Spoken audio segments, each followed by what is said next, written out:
Hey, SVC football fans, Shane Combs, SVC Sports Talk Plus. Make sure you check out some of the volleyball coverage as volleyball is transitioning from regular season into the postseason. And as always, I want to thank Dr. Chris Good for all the support here on the YouTube channel. And as I look SVC football here on this particular episode of SVC Sports Talk Plus, I first want to give a shout out to all the golf programs around the SVC. I know Westfall Boys and Girls Golf representing at the state level. I know Paige Weiss playing really well at the state, and then Zane Trace with Latavo and Unioto girls were just knocking on the door of maybe a state chance, and they fall just short. Kelly at Piketon was really close. So just a lot of really good golf being played on both the boys and girls side. Congratulations to all of those athletes as they represent our conference at a high level. So let's talk some SVC football. There's two storylines that jump out at me. Number one is the depth of Unioto, and number two is the ability for Piketon to defend this year. I think those two storylines seem to be things I come back to.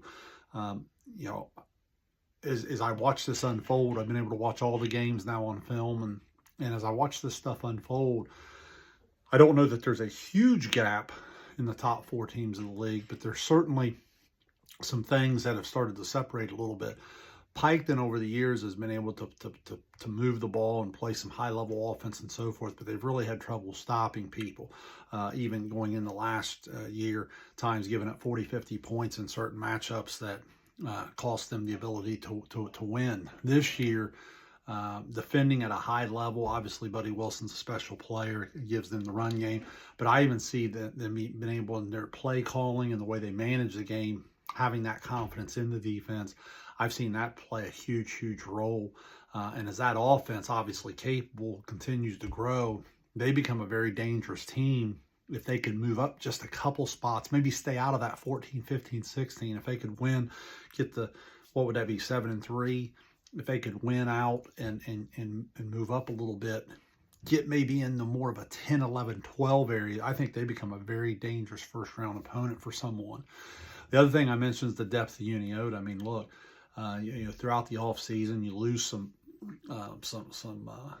size up front. You lose a Division I athlete in the trenches, and here you are into the second half of the season. Just their depth and their ability just to reload and go is just unbelievable. You lose one all-league running back, you just replace him with another. Like I said, to lose the level of athlete to injury that they've lost, in the trenches there, and be able to still to perform the way they have on both sides of the ball, very impressive. Obviously, the arm of Coy has been quite a story this year, but Cody Braden coming in at running back has just been a complete X factor. I think he even had 6 receptions out of the backfield the other night. So dynamic. So we know Cutright and Hoops and Zikafus and some of those pass catchers. You throw in Braden, and he really becomes the piece that makes them complete. Because as good as Coy's been, I think he did overcome the 2 interceptions the other night, and he even ran 6 times, I think, and had a touchdown. He only threw it 19 times. So this is a team that's able to rely on its physicality in the trenches and do some different things there. That's been the biggest thing that scares me about the Paint Valley group is depth. When this team's at full strength across the board, their ones are really good. But this is not a deep football team, and that can certainly catch up with you this time of year. But again, there's a lot of pride in that program, and those kids are going to certainly compete at a high level over these next 2 weeks as they try to stay in this SVC race, and then they've already locked up a chance to return to the playoffs. So that'll be something to track as well. And then obviously Zane Trace, they're still in the playoff hunt. They've been real close. I mean, but look, these games, if you look at Piketon, Unioto, Piketon, Zane Trace, Piketon, Paint Valley, then you look at the Unioto, Zane Trace, every one of these games has been really similar. They go into the second half. It's anybody's game. You make some plays, you win the game, and that's to Unioto's credit what they've been able to do to this point. So if you look, this Paint Valley Unioto matchup coming up, you got the top 2 quarterbacks in the league in terms of yardage.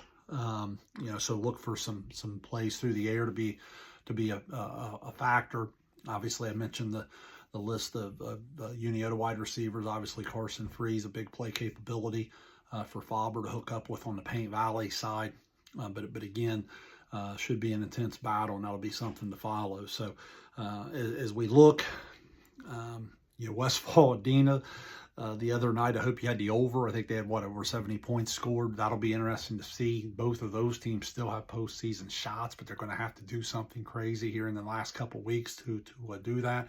So I think the SVC probably has 4 or 5 opportunities into the postseason. We'll continue to track that all. So look forward to a great weekend of football. Stay with me here on make sure you subscribe to the channel. Again, thank you, Dr. Chris Good, and best of luck to all of our teams this weekend.